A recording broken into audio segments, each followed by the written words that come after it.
میں وہ کتاب لے لوں۔ آواز دوبارہ ابھری تھی۔ روحان کا دل بہت تیزی سے دھڑک رہا تھا۔ حشام یہ حانم ہے؟ وہ کانپتی آواز میں پوچھ رہا تھا، جبکہ حشام نے فون بند کر دیا تھا۔ حانم؟ یہ حانم تھی۔ یہ پیرس میں کیسے؟ روحان کو اپنا دماغ گھومتا ہوا محسوس ہوا تھا۔ کیا یہ میرا وہم ہے؟ روحان اب بڑبڑا رہا تھا۔ کیا واقعی وہ حانم تھی؟ لیکن وہ تو نہیں، وہ زندہ ہے۔ میں جانتا ہوں، میرا دل کہتا تھا کہ حانم زندہ ہے۔ خوشی کی لہر روحان کے پورے جسم میں دوڑ گئی تھی۔ وہ اب بار بار حشام کا نمبر ملا رہا تھا، جو فون نہیں اٹھا رہا تھا۔ حشام، فون اٹھاؤ۔ وہ اب کمرے میں ٹہل رہا تھا۔ روحان کا دل پسلیاں توڑ کر باہر نکلنے کو تیار تھا۔ اس کا پورا وجود کپ کپا رہا تھا۔ تقریباً 1 گھنٹے بعد حشام نے اس کا فون اٹھایا تھا۔ حشام، تم فون کیوں نہیں اٹھا رہے میرا؟ وہ لڑکی، وہ حانم کی آواز تھی، اور اس نے اپنا نام بھی لیا تھا۔ وہ سچ میں حانم ہے نا؟ اس کی زبان سے الفاظ ٹوٹ پھوٹ کر نکل رہے تھے۔ تم خاموش کیوں ہو حشام؟ بولو نا۔ وہ حانم تھی نا؟ روحان کو حشام کی خاموشی ناگوار گزر رہی تھی۔ اس کی باتوں کو سننے کے بعد حشام نے ایک گہرا سانس لیا تھا۔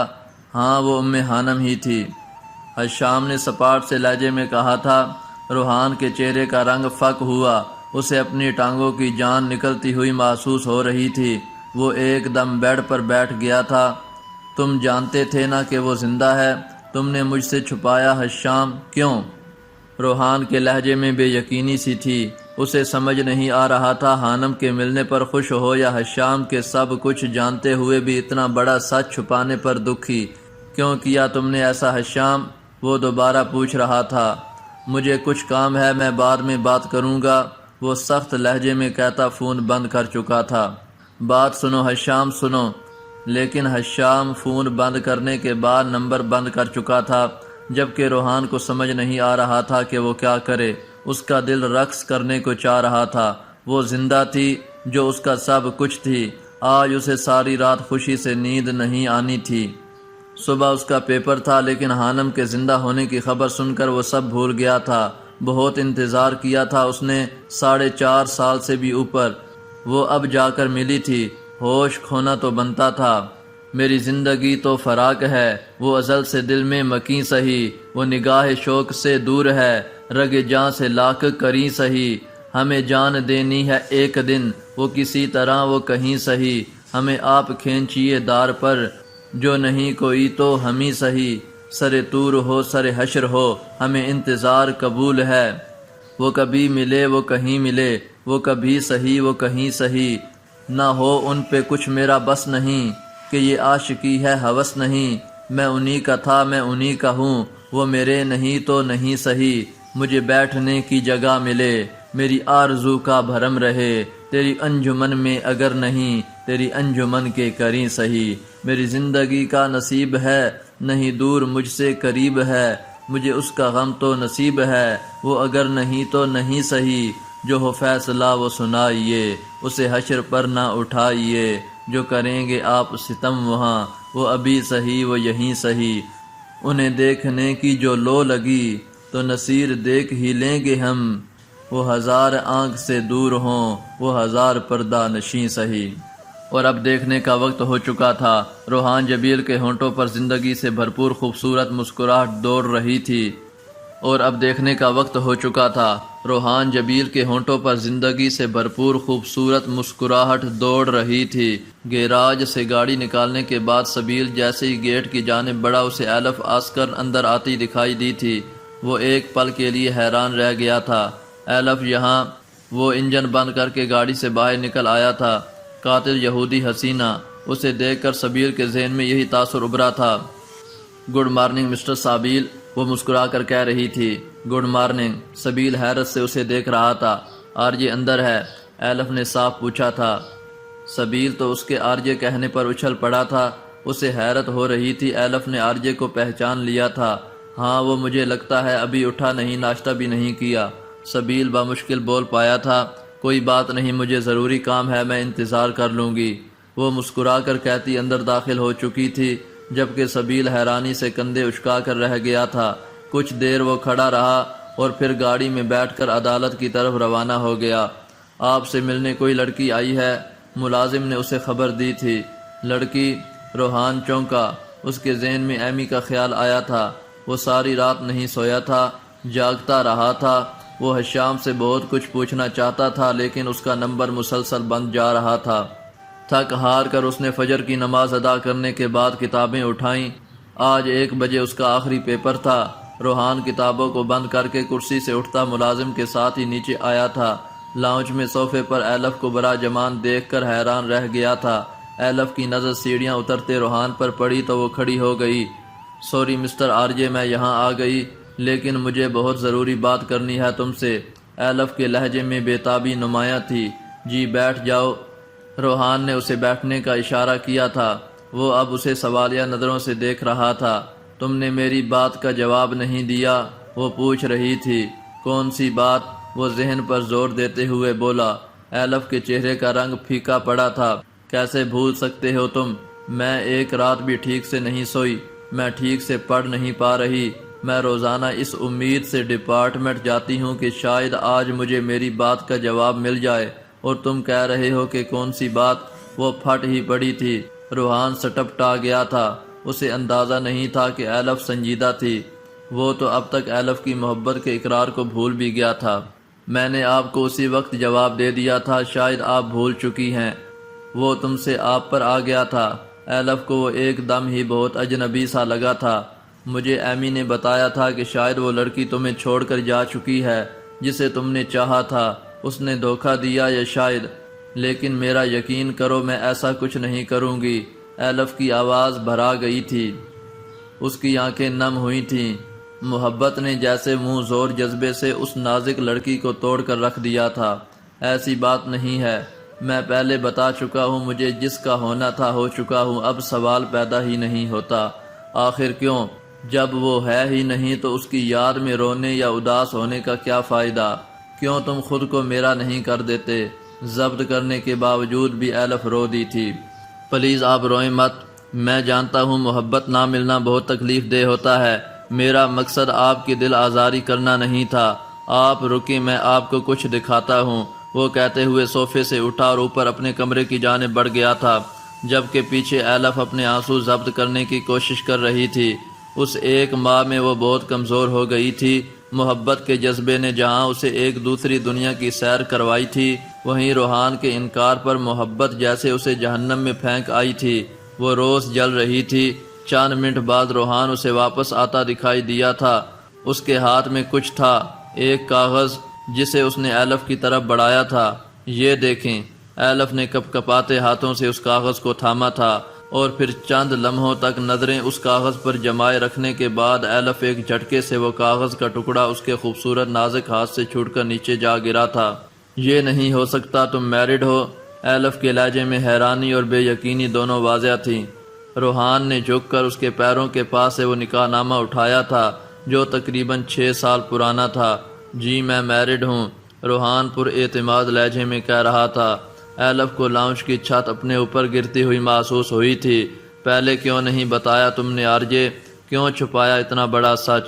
ایلف نہ چاہتے ہوئے بھی چلا اٹھی تھی۔ اس کا نازک وجود ہولے ہولے کانپ رہا تھا۔ آپ جان چکی ہیں کہ میں آرجے ہوں، یہ سچ ہے، میں آرجے ہی ہوں۔ ایلف کو ایک اور جھٹکا لگا تھا۔ وہ آنسوؤں سے لبریز چہرے کے ساتھ اسے دیکھ رہی تھی۔ معصوم روحان سے آرجے اور پھر آرجے سے روحان جبیل تک کا سفر آسان نہیں تھا۔ روحان اب سینے پر ہاتھ باندھ کر لاؤنج میں لگی کھڑکی میں جا کر کھڑا ہو گیا تھا۔ وہ باہر آسمان کو تک رہا تھا۔ اس کی وسعتوں اور خلاؤں میں جانے وہ کیا تلاش کرتا تھا۔ کیا ہوا تھا ایسا کہ تم اتنا بدل گئے؟ ایلف آنسو صاف کرتے ہوئے پوچھ رہی تھی۔ دنیا میرے مزاج سے الگ تھی بہت، اپنا ایک الگ جہاں بسانا پڑا مجھے۔ روحان نے گہرا سانس لینے کے بعد بولنا شروع کیا تھا۔ بہت تڑپا ہوں اسے ایک نظر دیکھنے کے لیے، ایک بار ملنے کے لیے۔ خوش قسمت ہوتے ہیں وہ لوگ جن کا محبوب ان کی نظروں کے سامنے ہوتا ہے اور وہ اسے اور کچھ نہیں دیکھ تو سکتے ہیں نا۔ میں یہ 4.25 سال اسے دیکھنے کی خاطر در بدر پھرا ہوں، مجھے کہیں اس کا نشان نہیں ملا۔ 2 گھنٹوں سے وہ ایلف کو اپنی کہانی سنا رہا تھا۔ حانم کے ذکر پر اس کی آنکھوں میں نمی ابری تھی۔ ایلف اس کی کہانی سنتے سنتے رو دی تھی۔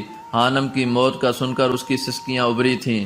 مجھے معاف کر دو آرجے، میں بہت خود غرض ہوں، میں نے صرف اپنی محبت کا سوچا۔ وہ پھوٹ پھوٹ کر رو دی تھی۔ ارے نہیں آپ روئے نہیں، بلکہ یہ وقت تو خوش ہونے کا ہے۔ آج تک وہ مجھے نہیں ملی تھی، لیکن رات شاید میری خوش قسمتی مجھے اس کا سراغ مل گیا۔ ایلف نے چونک کر اسے دیکھا تھا، جس کے چہرے پر الوہی سی چمک تھی۔ یہاں سے میری زندگی کا ایک اور سفر شروع ہوا ہے، جو بہت مشکل ہے، جو مجھے اکیلے ہی طے کرنا ہے۔ مجھے اس سفر میں کسی اور کی ضرورت نہیں پڑے گی۔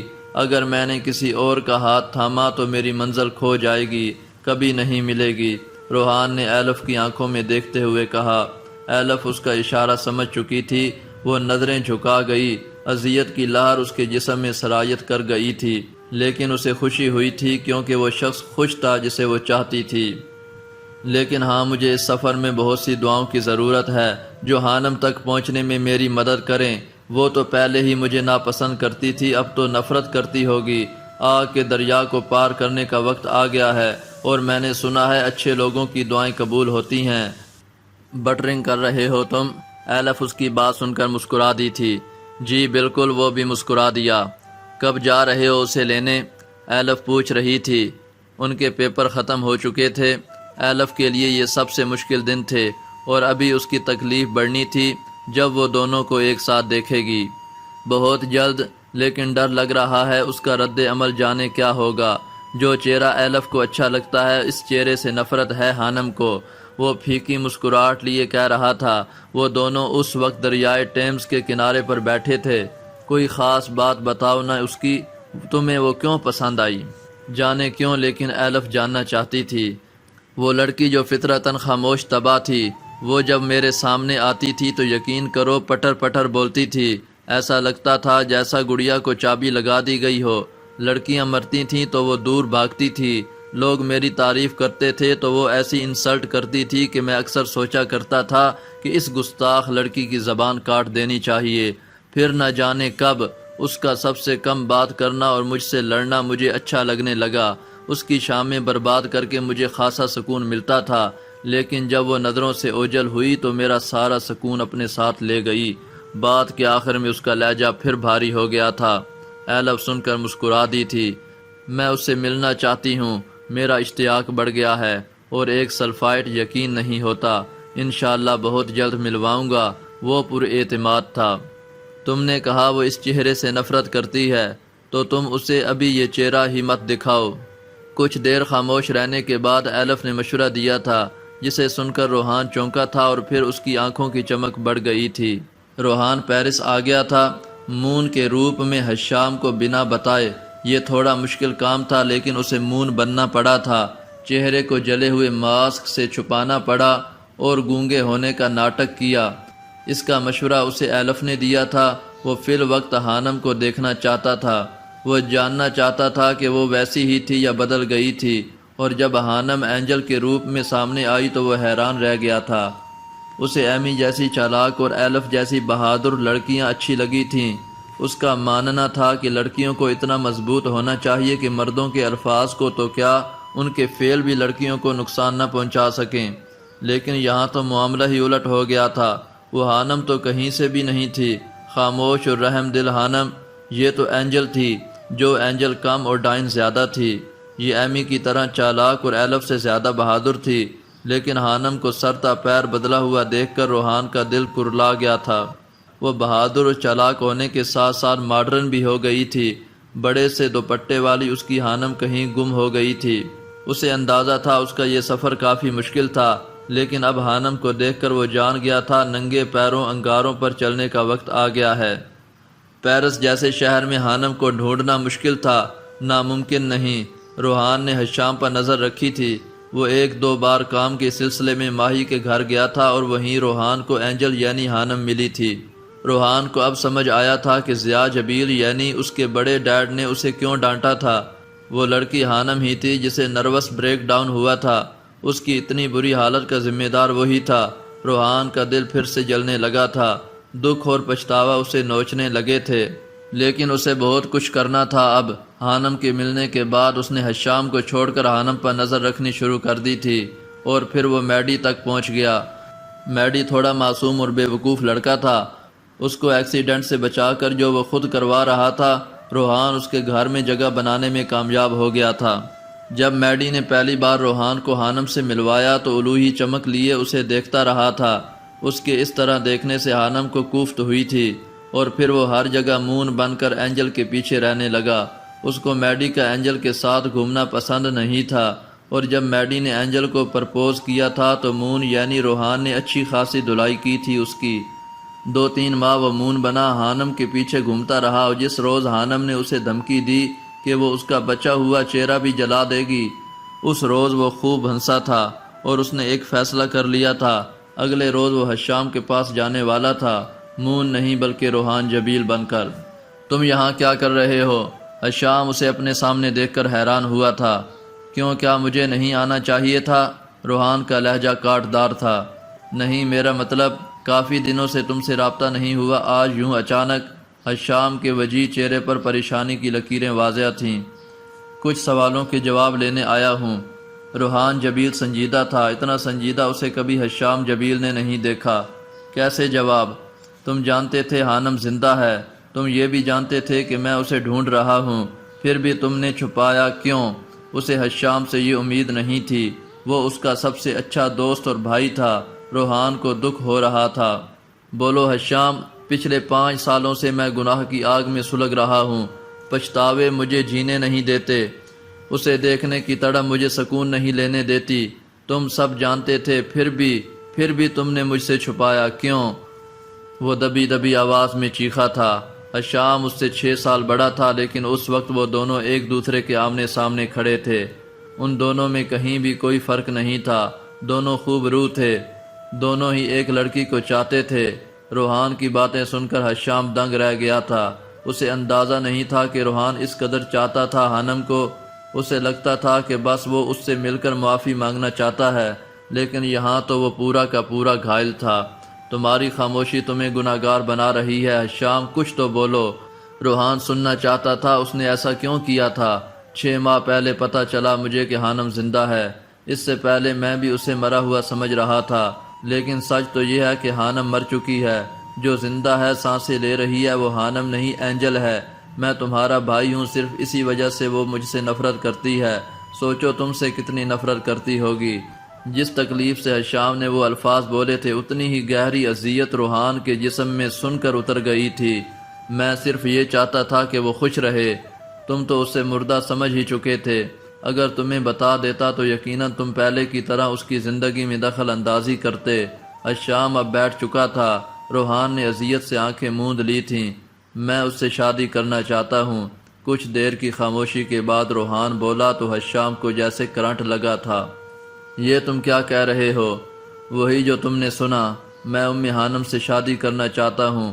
وہ اب پرسکون سے اپنی بات دہرا رہا تھا۔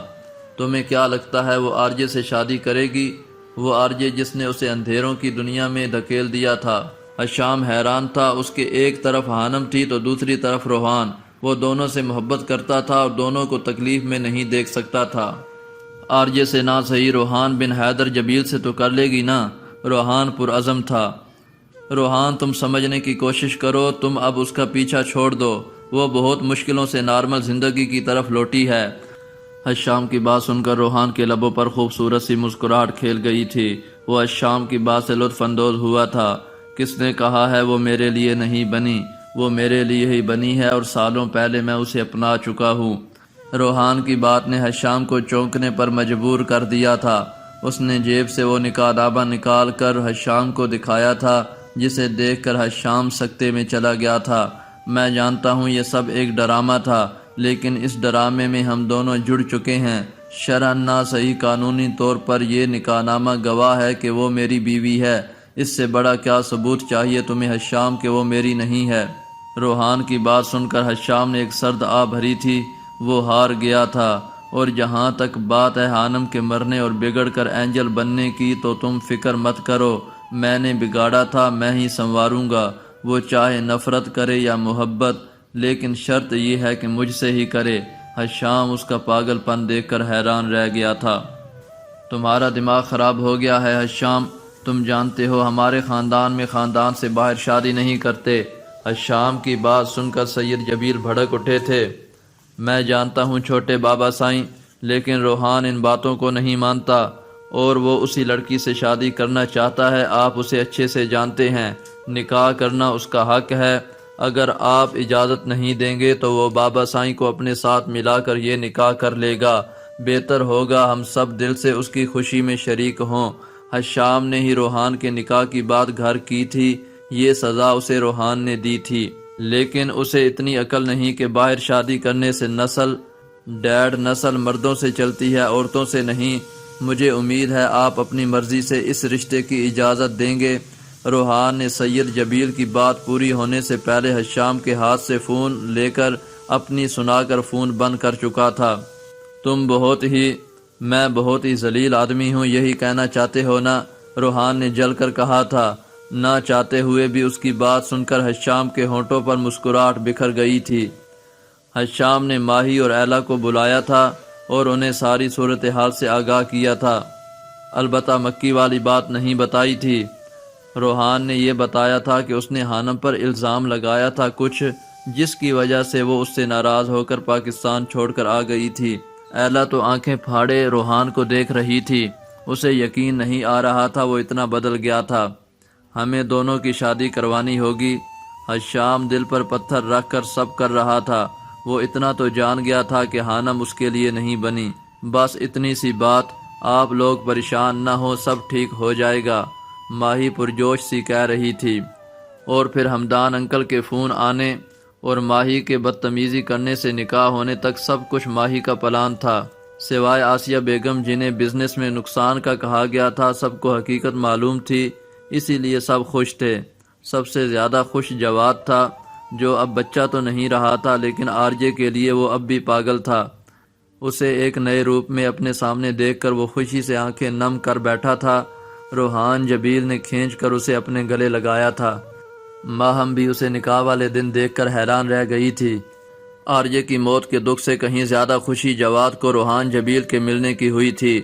یہ روحان کے حق میں اچھا رہا تھا کہ حانم نے اسے دیکھنے یا ملنے میں کوئی دلچسپی ظاہر نہیں کی تھی اور یوں سادگی سے نکاح ہوا تھا۔ جواد اس کے ساتھ ہی چپکا بیٹھا تھا۔ نکاح پر صرف حشام اور سید ضیاء جبیل تھے۔ الیکشن کے دن تھے، سید جبیل آ نہیں سکے تھے، باقی رخصتی پر سب اکٹھے ہونے والے تھے۔ یہی وہ وقت تھا جب جارڈن نے حشام اور ضیاء جبیل کو ایک ساتھ دیکھا تھا اور پھر اس نے حشام کو مار کر اپنا بدلہ لینے کا فیصلہ کیا تھا۔ اپنی بیوی کو ایک نظر دیکھ سکتا ہوں؟ روحان ماہی کے سامنے کھڑا پوچھ رہا تھا۔ ہمارے انکار کرنے سے آپ کون سا رک جائیں گے مسٹر روحان جبیل؟ جائیں دیکھ لیں۔ وہ مسکرائی تھی اور روحان حانم کے کمرے کی طرف بڑھ گیا تھا۔ وہ سرخ و سفید سادہ سے جوڑے میں دلہن کا روپ لیے بہت پیاری لگی تھی۔ وہ کتنی ہی دیر اسے دیکھتا رہا تھا۔ روحان کو یقین نہیں ہو رہا تھا، وہ اب ہر طرح سے اس کی تھی۔ تمہارا اور میرا وہ تعلق ہے جو کسی کتاب میں درج نہیں۔ تمہاری یاد اور میری سماعت نے ہم دونوں کے درمیان ایک ربط قائم کیا ہے۔ ہمارے درمیان کوئی رابطہ نہیں ہے، پھر بھی ہم دونوں ایک دوسرے کے لیے لازم و ملزوم ہیں۔